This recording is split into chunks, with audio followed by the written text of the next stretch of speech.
This is another lecture on calculus. Last lecture में हम बात कर रहे थे कंटिन्यूटी ऑफ ए फंक्शन और हम लोगों ने कुछ क्वेश्चंस भी सॉल्व किया था। हमने बताया था कंटिन्यूटी ऑफ फंक्शन आपका मेनली दो टाइप क्वेश्चंस आते हैं उसमें। एक तो आपका आएगा check the continuity and second one आता है आपका if the function is continuous then find the value of any constant whatever in the question is. Next one जो बहुत ही इंपॉर्टेंट टर्म है जो यूजुअली छोड़ दिया जाता है या बच्चे छोड़ देते हैं, that is properties of continuous function. तो कंटिन्यूटी का डेफिनेशन तो हमें पता है। कंटिन्यूटी डेफिनेशन क्या था? Left hand limit equals to right hand limit equals to f c. Means उसका जो अगर पॉइंट सी पे चेक करें तो उसका लेफ्ट हैंड का लिमिट, उसका राइट हैंड का लिमिट मींस उस पॉइंट के जस्ट पहले, उस पॉइंट के जस्ट बाद और उस पॉइंट पे अगर तीनों एक्सिस्ट कर रहा और तीनों इक्वल है तब हम बोल सकते हैं कि फंक्शन कंटिन्यूअस है। अब उसका प्रॉपर्टीज क्या होता है? इसमें कुछ आपका 6 और 7 प्रॉपर्टीज है जो हमें ध्यान देना चाहिए और वो हमें याद भी रखना चाहिए। जैसे कि first property, if f and g be two continuous function at x equals to c। अगर f और g कोई भी दो फंक्शन है जो कि आपका x equals to c पे है, continuous x equals to c पे, तब alpha into f is continuous at x equals to c for all x belongs to real number। जैसे कि मैं एग्जांपल देता हूं, मान लो y equals to आपका है sin x, हम बात करें x equals to 0 पे, ऑब्वियसली आपका sin x जो है कंटिन्यूअस है x equals to 0 पे। तो अगर मैं यहाँ पे fx के जगह पे मैं बोल दूं यहाँ पे 2 sin x, ठीक है, and two alpha is what 2, means आपका sin x जो है x पे हम यहाँ पे एक पर्टिकुलर पॉइंट का बात कर रहे हैं, ये x इक्वल टू 0 पे कंटिन्यूअस है ही, अगर हम 2 से मल्टीप्लाई कर दें तब भी ये फंक्शन कंटिन्यूअस ही होगा। ये कहता है अकॉर्डिंग टू दिस प्रॉपर्टी कि अगर fx कंटिन्यूअस है तो उस फंक्शन में कोई आपका नॉन जीरो रियल नंबर से आप मल्टीप्लाई कर दो तब भी वो फंक्शन कंटिन्यूअस ही होगा। नेक्स्ट आपका उसी टाइप से आता है कि अगर दो फंक्शन f एंड g तो दोनों का जो सम होगा वो भी कंटिन्यूअस होगा। कहने का मीन्स है कि अगर आपका sin x एक कंटिन्यूअस फंक्शन है, दूसरा फंक्शन gx जो है इट इज cos x, ये भी कंटिन्यूअस फंक्शन है, तो और ये ऑब्वियस है कि sin x plus cos x क्या होगा, वो कंटिन्यूअस फंक्शन ही होगा। Okay, and second one also कि आपका माइनस भी है, तो sin x plus cos x हो या sin x minus cos x हो, दोनों आपका फंक्शन कंटिन्यूअस ही होगा। ये कहता है प्रॉपर्टी नंबर सेकंड। नेक्स्ट है आपका f इंटू जी, सेम वही है कि आपका sin x कंटिन्यूअस फंक्शन है, मान लो एट x इक्वल टू 0 की बात कर रहे हैं हम, एट x इक्वल टू 0 पे आपका sin x कंटिन्यूअस है at x equal to 0, cos x continuous है एट x इक्वल टू 0, तो ये भी ऑब्वियस है कि sin x into cos x जो है ये भी कंटिन्यूअस होगा at x equal to 0। Different books में इसका प्रूफ दिया हुआ आप उसे देख सकते हो। Next one is f by g, means आपका sin x by cos x भी कंटिन्यूअस होगा, बशर्ते कंडीशन ये है कि आपका जो डिनोमिनेटर है आपका जीरो नहीं है। ऑब्वियसली हम जानते हैं कि अगर कोई भी नंबर p बाई q के फॉर्म है तो ऑब्वियसली q आपका नॉट इक्वल टू 0 होना चाहिए। उसी टाइप से कि आपका sin x by cos x continuous होगा, कंडीशन ये है कि cos x not equal to 0 होना चाहिए। मींस अगर fx बाई gx है तो आपका ये ऑब्वियस है कि आपका जो gx है वो क्या होना चाहिए, नॉट इक्वल टू 0। सेम यही प्रॉपर्टी है, यहाँ पे हमने कंटिन्यूटी चेक किया था at x equal to c, same property है विथ इट्स डोमेन। हम लोग वहां पे एक पार्टिकुलर पॉइंट का बात किए थे, यहाँ पे हम बात करेंगे same property with entire domain से। क्या कह रहा है कि d1 and d2 be domains of the functions f and g, जो यहाँ पे दूसरा फंक्शन थे, जैसे कि आपका sin x है, its domain is x belongs to obviously real number. आप अगर साइन का ग्राफ देखोगे तो ये टोटल रियल नंबर के लिए डिफाइन होता है। जो मैं यहाँ बात करता हूँ gx इक्वल टू मैं बोलता हूँ tan x, tan x क्या होता है आपका sin x by cos x, और यहाँ पे cos डिफाइन नहीं होगा, ठीक है, और cos कहाँ डिफाइन नहीं होता है, x equal to 2n plus 1 pi by 2 पे, तो tan का डोमेन कितना हो जाएगा, इसका डोमेन हो जाएगा all real numbers except 2n plus 1 pi by 2, ठीक है। जैसे मैंने दो फंक्शन लिया है, fx आपका sin x जिसका डोमेन है आपका x belongs to real number, और gx एक फंक्शन है tan x जिसका डोमेन है all real numbers except 2n plus 1 pi by 2, ठीक है। यहाँ कहता है कि d1 and d2 be the domains of continuity of function f and g respectively, then if f is continuous, okay, then alpha into f is also continuous on d1। तो obvious है कि आपका sin x कंटिन्यूअस है तो 2 into sin x जो होगा वो भी आपका कंटिन्यूअस होगा। ठीक है, तो यही प्रॉपर्टी आपका जस्ट प्रॉपर्टी था सेम वही पे यहाँ पे है। नेक्स्ट आपका है f1 प्लस माइनस g1। ठीक है, आपका f अगर कंटिन्यूअस है in the domain d1, g आपका g कंटिन्यूअस है इन द डोमेन d2, तो fx प्लस gx भी कंटिन्यूअस होगा in the interval d1 intersection d2। जैसे कि fx का डोमेन है ऑल रियल नंबर्स, g का डोमेन है आपका r minus 2n plus 1 pi by 2, तो sin x plus cos x है, जो इस दोनों का जो इंटरसेक्शन होगा उसी में वो डिफाइन होगा। Means all real numbers accept all real numbers, ये आपका साइन का डोमेन हो गया minus 2n plus 1 pi by 2। Means ये जो दोनों फंक्शन दोनों आपका डोमेन है उसका जो इंटरसेक्शन होगा उस रेंज के लिए आपका sin x plus tan x continuous हो गया sin x minus tan x। ठीक है, मींस अगर इंटायर रेंज का बात डोमेन का बात करते हैं तो हम लोग यहाँ पर कह सकते हैं कि आपका अगर f का डोमेन d1 है, g का डोमेन d2 है, तो दोनों का जो कॉम्बिनेशन ऑफ फंक्शन होगा वो d1 इंटरसेक्शन d2 में ही डिफाइन होगा, मतलब उस d1 इंटरसेक्शन d2 में कंटिन्यूअस होगा। सेम फंडा वही यहाँ पे है कि f आपका कंटिन्यूअस है, g कंटिन्यूअस है, तो obviously sin x into tan x, यहाँ पे जो दो फंक्शन है इस दोनों का प्रोडक्ट है वो इसी डोमेन में कंटिन्यूअस होगा। एंड सेम फिर f एंड g। ठीक है, तो आपका f बाई g भी वही है कि f by g is continuous and d1 intersection d2 except gx not equal to 0। जैसे कि यहाँ भी बात कर सकते हैं, देखो यहाँ पे दो फंक्शन है sin x by cos x। ठीक है, ये कब डिफाइन होगा, जब आपका cos x 0 नहीं होगा। जैसे मैंने इसका डोमेन निकाला था, cos x 0 होता है all real numbers, cos x 0 होता है 2n प्लस 1 पाई बाई 2, तो इसका डोमेन कितना हो जाएगा आपका all real numbers except 2n plus 1 pi by 2। Means इस नंबर को छोड़ के ये फंक्शन हर एक जगह कंटिन्यूअस है, तो वही आप करता है कि f बाई g होगा, तो इसमें कंडीशन वही है कि आपका जो g है दैट इज डिनोमिनेटर का जो फंक्शन है वो आपका नॉट इक्वल टू 0 होना चाहिए, क्योंकि 0 होगा तो वो इनडिटरमिनेट फॉर्म हो जाएगा। नेक्स्ट प्रॉपर्टी 3 ये बोलता है a polynomial function is continuous everywhere. कोई भी पॉलिनोमियल फंक्शन हो वो हमेशा कंटिन्यूअस होगा। जैसे अगर एक पॉलिनोमियल फंक्शन है fx इक्वल टू बोलते हैं a0 plus a1x plus a2x square and so on plus anxn। ठीक है, तो ये पॉलिनोमियल फंक्शन है, इस फंक्शन ये जो फंक्शन है वो हर एक पॉइंट पे कंटिन्यूअस होगा। ठीक है, और सबसे सिंपल सा है कंटिन्यूअस क्यों होगा, देखो डिनोमिनेटर में से कुछ नहीं है। ओके, इसके डिनोमिनेटर में अगर कुछ रहता तो वो उसको इनडिटरमिनेट फॉर्म में ला सकता था अगर डिनोमिनेटर 0 होता तो, बट डिनोमिनेटर कुछ है ही नहीं, तो ऑब्वियसली है कि ये फंक्शन क्या होगा कंटिन्यूअस एवरीवेयर। इसका एक आप एप्लीकेशन यूज कर सकते हो, जैसे कि मैं बोलूं identity function. Identity function is continuous everywhere. Identity function क्या होता है, simple fx equals to x।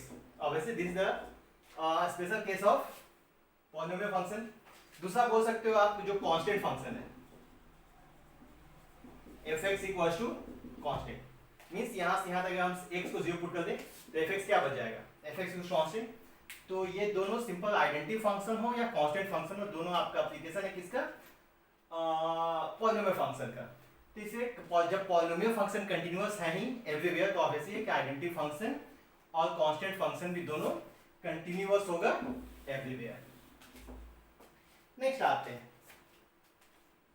A rational function is continuous everywhere of its domain। अगर रैशनल फंक्शन है p by q के फॉर्म में, ठीक है, तो वो अपने डोमेन में कंटिन्यूअस हो। जैसे कि मान लो आपका दिया है fx by gx, जैसे कि मैंने यहाँ पे लिखा था sin x by cos x fx, ये कंटिन्यूअस कहाँ होगा, ये अपने डोमेन में। इसका डोमेन क्या होगा, इसका डोमेन होगा वो वैल्यू जहाँ पे cos 0 नहीं होगा। और cos 0 कहाँ होता है 2n प्लस 1 पाई बाई 2 पे।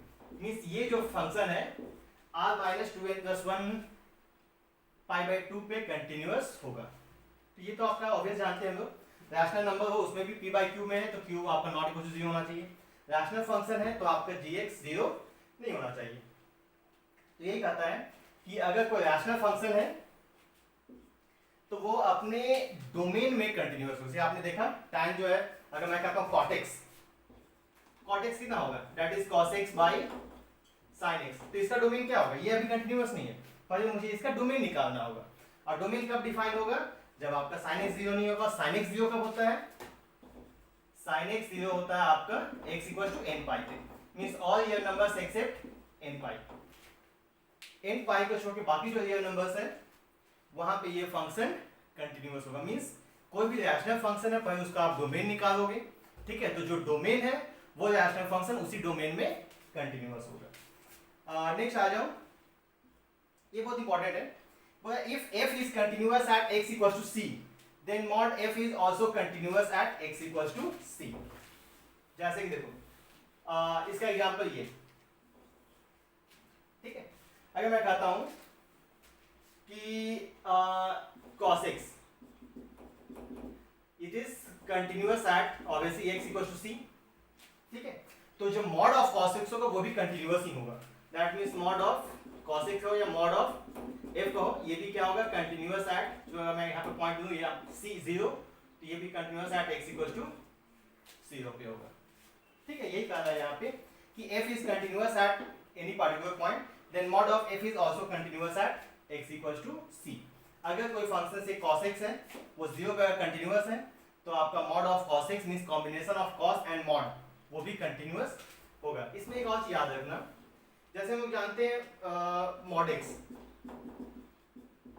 फंक्शन कंटिन्यूअस होता है नहीं, ये mod x कंटिन्यूअस होता है। अगर आपको इसका ग्राफ याद होगा तो ग्राफ ऐसा होता है, या इसको ऐसे भी बोल सकते हो, x if x greater than equals to 0 and minus x if x less than 0।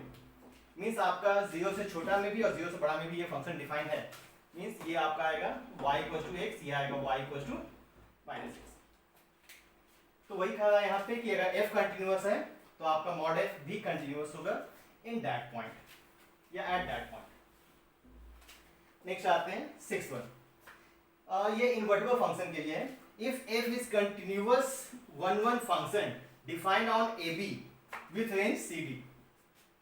ये फंक्शन ऐसा दिया हुआ है f such that ab to cd, ठीक है, ये आपका वन और ऑन टू फंक्शन है विथ रेंज इतना, then inverse of f inverse, inverse कितना हो जाएगा, f inverse equals to cd it is with ab, ठीक है। आपके इनवर्स हम लोग जब फंक्शंस पढ़े तो उसमें भी देखा था कि अगर f है तो जो उसका डोमेन है वो उसका रेंज होगा, जो इसका रेंज है वो उसका डोमेन होगा। ये कह रहा है then inverse of function f inverse cd tends to ab is continuous on cd।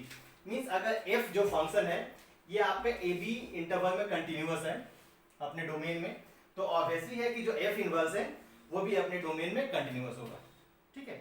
और ये हमेशा आप याद रखना, कोई भी फंक्शन हो हर एक फंक्शन अपने डोमेन में कंटिन्यूअस होता ही है, ठीक है। तो जैसे f जो था ए बी में आपका अपने डोमेन में कंटिन्यूअस था, तो जो f इनवर्स है वो भी अपने डोमेन में कंटिन्यूअस होगा ही, ठीक है। नेक्स्ट आ जाओ, एक बहुत ही interesting property, that is property number 7। ये कहता है if f is continuous at c, कोई भी फंक्शन अगर पॉइंट c पे continuous and g is continuous at c, that is fc, तो f और g is also continuous at c। जैसे कि जो इसका एग्जांपल मैं इसका बात करता हूं, या सिंपल से कहा जाए कि आपका f कंटिन्यूअस है, g भी कंटिन्यूअस है, तो आपका f और g हो, g और f हो, वो क्या होगा, कंटिन्यूअस होगा। जैसे कि देखो यहां मैं कहता हूं first fx equals to cos x, okay. तो अगर ध्यान से देखो कि ये कॉम्बिनेशन ऑफ टू फंक्शंस है, कौन कौन सा फंक्शन, मान लो मैं कहता हूं let gx equals to mod x and hx equals to cos x, ठीक है। तो fx क्या होगा आपका, fx को आप लिख सकते हो यहाँ पे mod ऑफ x की जगह पे क्या पुट कर दें, या सिंपल gx, तो ठीक है, mod ऑफ यहाँ कितना हो जाएगा, cos क्या है आपका, cos है hx, ठीक है। यहाँ पे आप cos की जगह पे, और यहाँ पे g क्या है आपका mod, तो इसको आप लिख सकते हो g of hx, that means goh x। Means अगर आपका mod x कंटिन्यूअस है, hx cos x कंटिन्यूअस, तो ऑब्वियसली जो कॉम्बिनेशन है उनका कॉम्बिनेशन ऑफ फंक्शन वो कंटिन्यूअस होगा। तो सिंपल सा ये आप, ये भी क्वेश्चन भी आपके एनसीईआरटी में दिया हुआ है कि discuss the continuity of mod of cos x। तो कैसे लिखना है, since cos x is continuous, mod of cos x is continuous, आप चाहो दो फंक्शन का अगर एज्यूम कर सकते हो, ठीक है। तो आपको ऑब्वियसली जब h कंटिन्यूअस है, g कंटिन्यूअस है, तो GOH भी कंटिन्यूअस होगा। That's it. इस टाइप से आते हैं, जो डिस्कस करते हैं सेकंड क्वेश्चन पे। बहुत ही सिंपल क्वेश्चंस आते हैं, इसमें बच्चे थोड़ा सा कंफ्यूज भी हो जाते हैं। मैं कहता हूं यहाँ पे sin x plus cos x, तो यहाँ पे वही है, तो इसमें मान लो gx और mod x, और इसको मान लेते हैं आप क्या, sin x plus cos x। अभी हम लोगों ने यहाँ कहा था इसमें कि अगर f एंड g कंटिन्यूअस है तो f प्लस g भी कंटिन्यूअस होगा ही। That means sin x obviously है वो आपके इंटायर रेंज में कंटिन्यूअस होता है, cos x है वो भी अपने इंटायर रेंज में कंटिन्यूअस होता है, तो obviously sin x plus cos x क्या हो गया, इट इज कंटिन्यूअस। और mod x को लोग जानते हैं कि ये कंटिन्यूअस है ही, ठीक है। तो यहाँ भी आपका क्या आ गया, composition of two functions, that means mod of sin x plus cos x भी कंटिन्यूअस होगा। ओके, चलो और कोई डिस्कस करते हैं। बहुत ही सिंपल सा प्रॉब्लम सब ये है। सेकंड मान लो क्वेश्चन थर्ड में आते हैं, मैं कहता हूं यहाँ पे sin ऑफ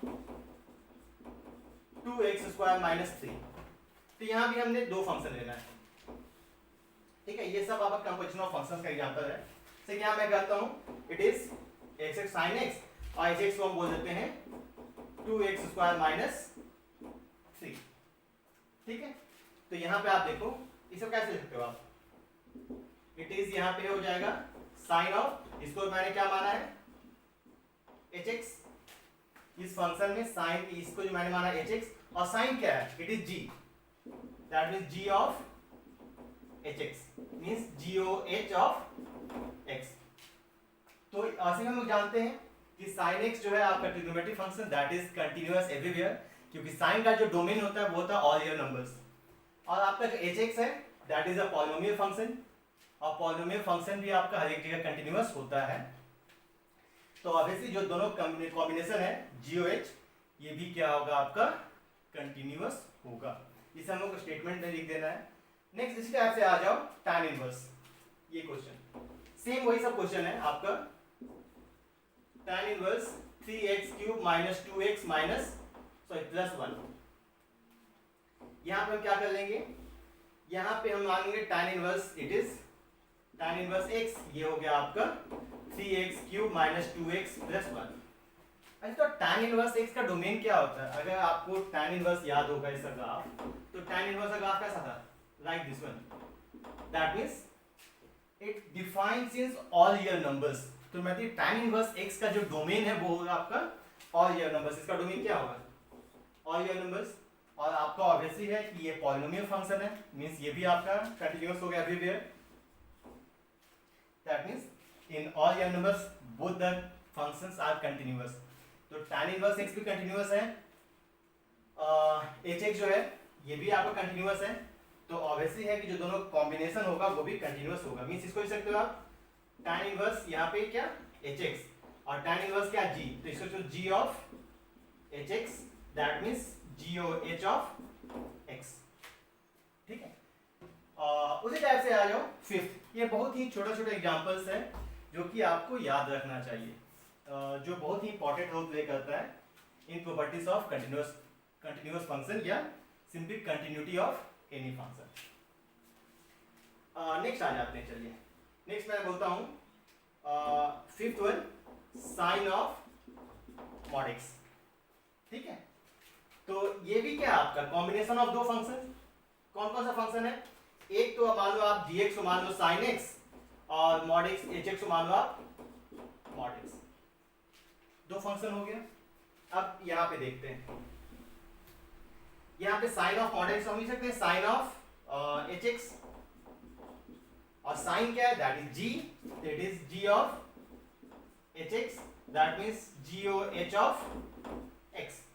तो ये भी क्या आ गया आपका combination of two different functions. आपका जो sin x है वो आपका होता है कंटिन्यूअस एवरीवेयर, mod x है इसका और कंटिन्यूअस एवरीवेयर, ये भी कंटिन्यूअस एवरीवेयर, ओके। तो ऑब्वियसली है जो दोनों का कॉम्बिनेशन होगा वो भी कंटिन्यूअस एवरीवेयर होगा। मींस आपको जब कंटिन्यूटी ऑफ फंक्शन पढ़ते हो that is simple basic left hand limit, right hand limit and value at that point वो, और उसके साथ ही साथ जो अधिकतर बच्चे मिस्टेक या जानबूझकर इससे छोड़ देते हैं that is properties of continuity of function, जो एनसीईआरटी में बहुत ही अच्छे से एक्सप्लेन किया हुआ है। एंड हर एक चैप्टर का प्लीज एनसीईआरटी आप एक अच्छे से देखना, ठीक है, क्योंकि एनसीईआरटी बहुत ही इजी वे में और बहुत ही अच्छे तरह से एक्सप्लेन किया हुआ है, तो इसे हम लोगों को नहीं छोड़ना है और इसे भी ध्यान से देखना है। तो okay my dear students, that's it for today's lecture. Please try to solve more and more lectures, और अगर कोई डाउट है तो please message me and please subscribe our channel for more updates. Thank you.